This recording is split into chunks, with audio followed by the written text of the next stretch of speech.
Hello again. I'm hoping that this time it sticks because something's happening. But I was just saying before I got so rudely cut off by Facebook that wanted me to log in randomly and wanted me to log in enough to stop my live stream. Rude.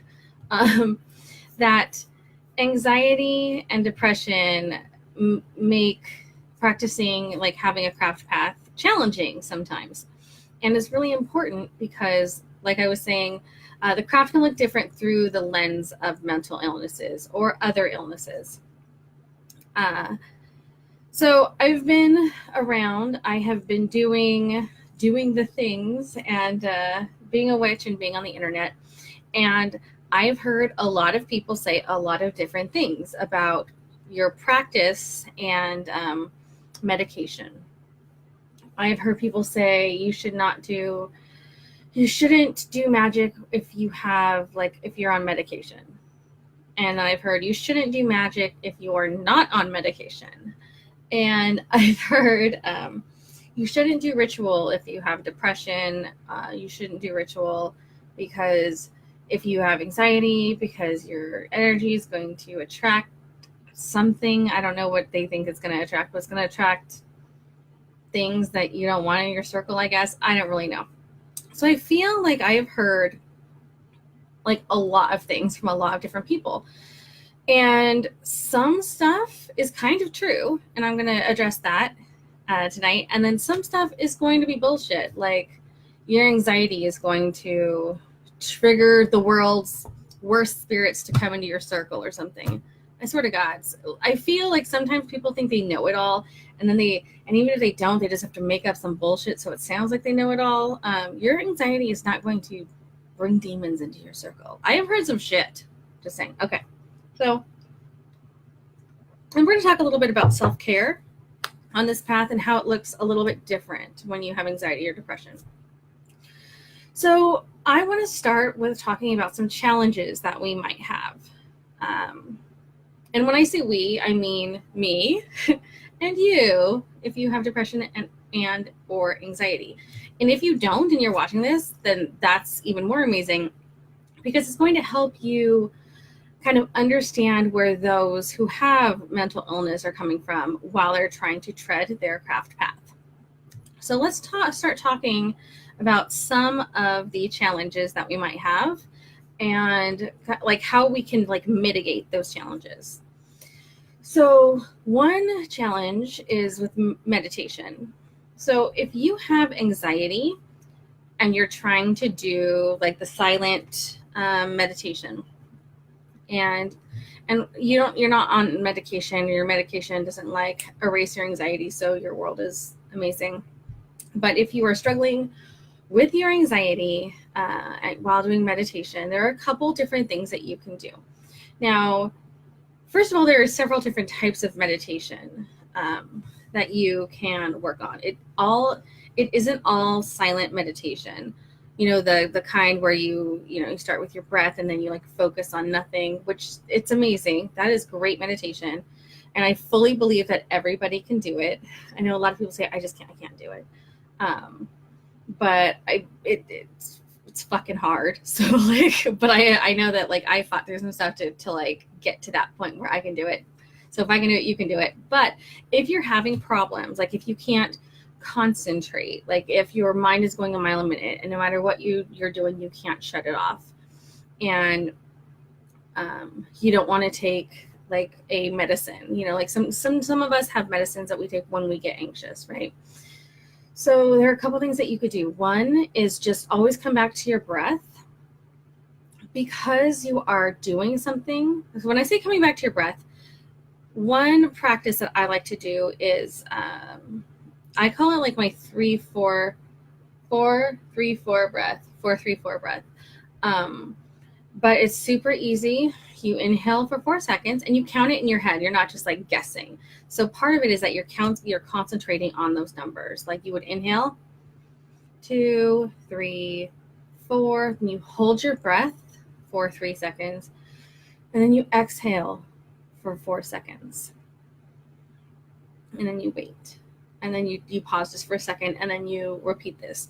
So what you're doing is you are focusing on something, and you're focusing on your breath, and you're also focusing on counting.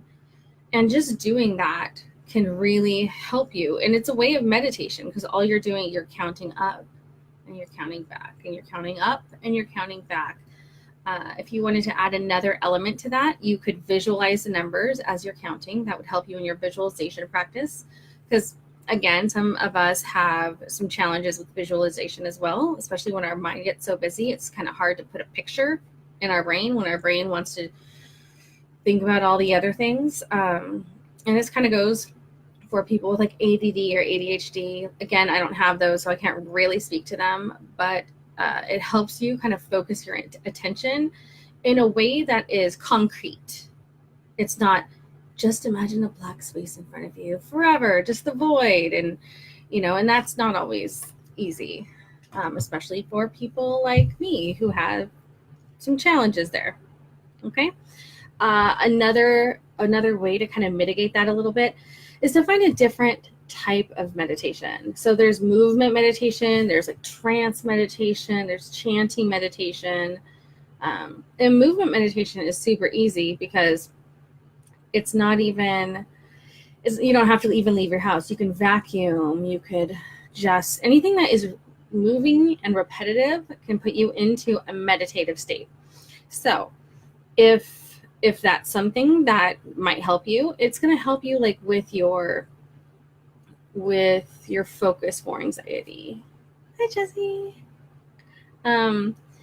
So that is one challenge that we have with anxiety and meditation. Now, one challenge that we have with depression and meditation is getting up and doing it.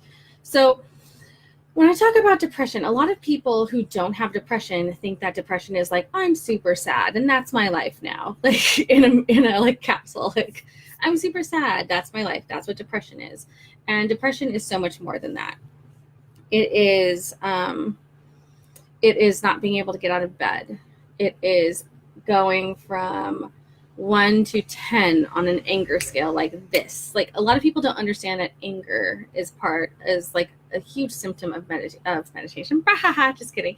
Of depression. So it is feeling sad sometimes, but it's also feeling unmotivated. Like for me, like it manifests as unmotivation, tiredness, my body aches. Like these are physical symptoms. So sometimes it's really difficult to like just get off your ass and meditate, because honestly, it's easier just to sit and stare at the screen watching Netflix or Hulu, another episode. So one way that I have broken through this and got my ass off the couch, I don't sit on get off of this chair and go sit in that chair, is to set up a reward system for myself. And I know that sounds a little bit kindergarten gold stars, but it works and it's very helpful. So like if I meditate 3 times a week, I'm going to go buy myself a new crystal. Like I'm going to take myself out to lunch, just celebrate the small things. And this doesn't just go with like meditation. Also, like it goes with a lot of different things in the craft. To read my book, to do whatever, like there's a lot.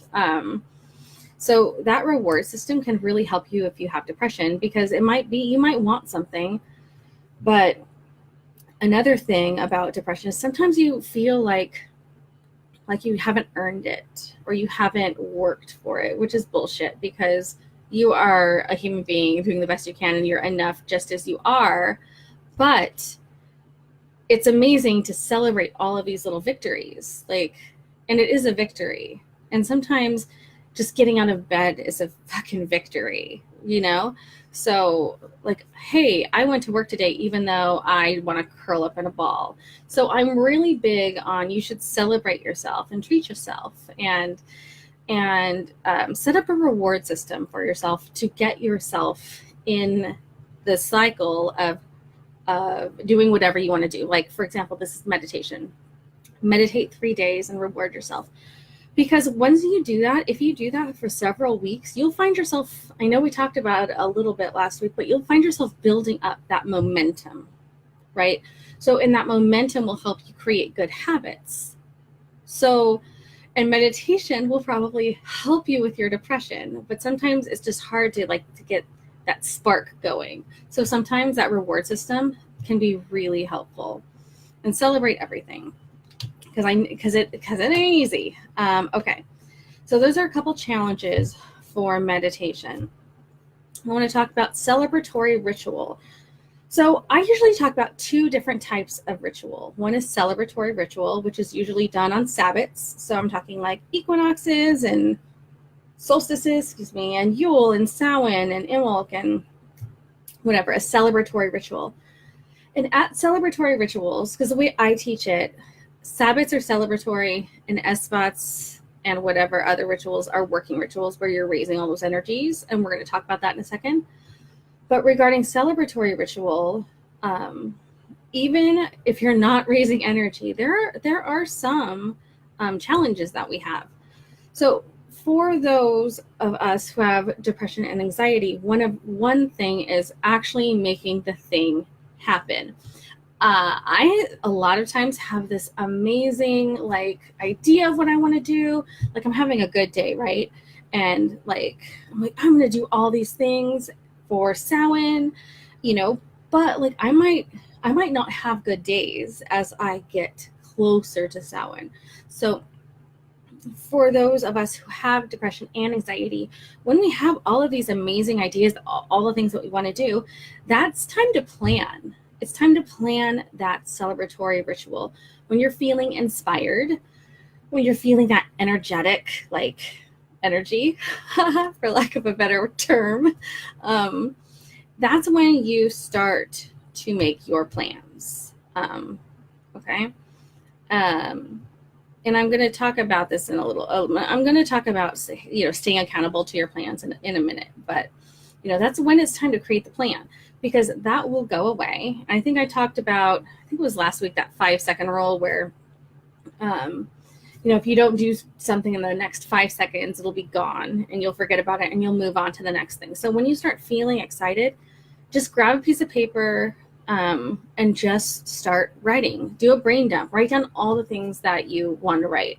So for example, if I'm feeling super excited about Samhain today and I'm I'm going to make a Samhain ritual to end all Samhain rituals, this is going to be the best.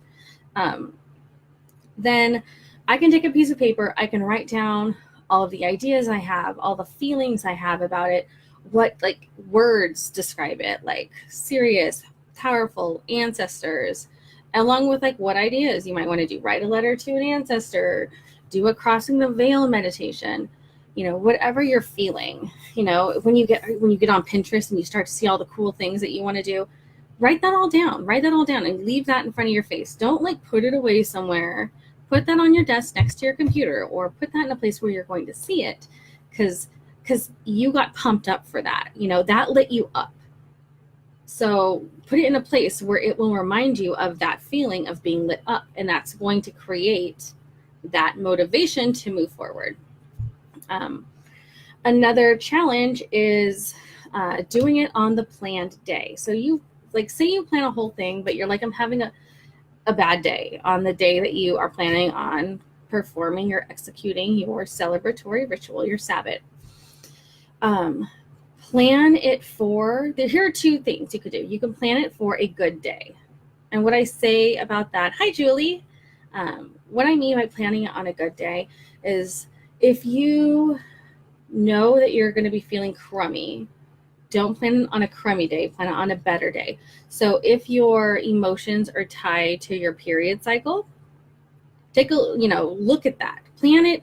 Don't set yourself up for failure. You want to set yourself up for success, right?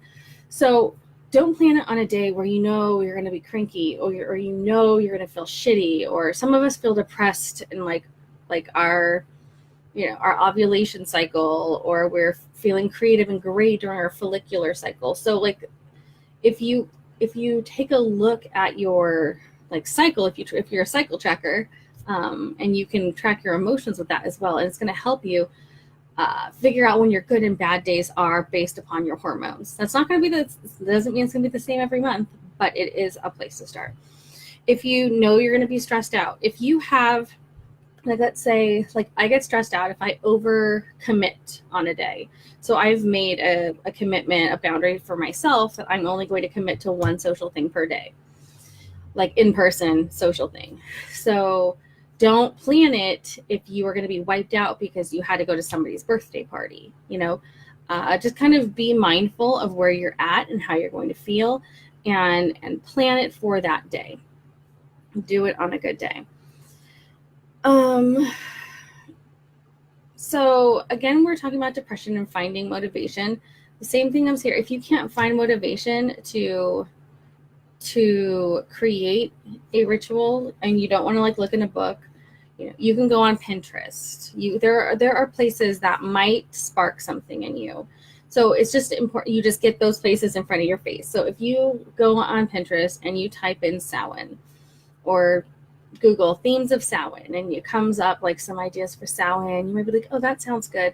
But if you do something like Pinterest, you've got a lot of pictures, you've got a lot of like sensory input that's coming to you, and that might motivate you, that might make you feel like keyed in, it might light you up. You might see something that you're like, oh, I really like the aesthetic of that.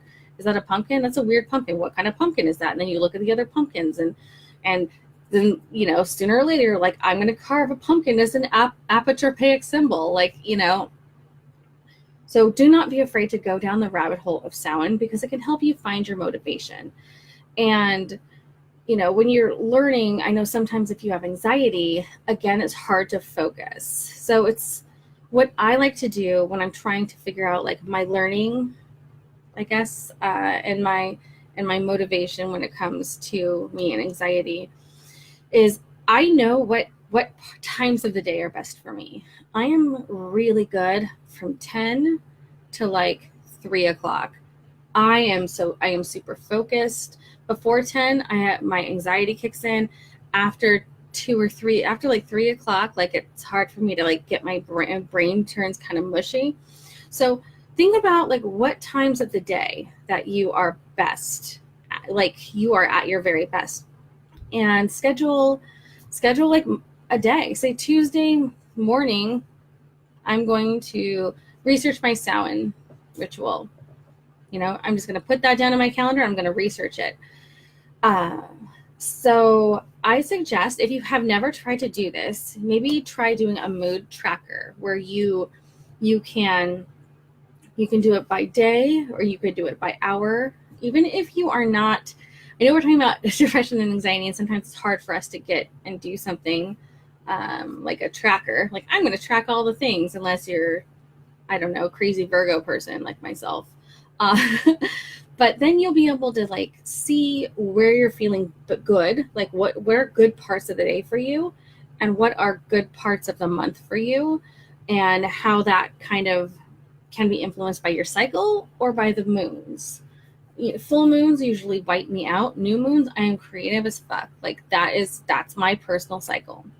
Everybody's going to have different cycles with the moon and with their own like personal woman's cycle. So if you track those, it's going to help you better choose a good day for your ritual.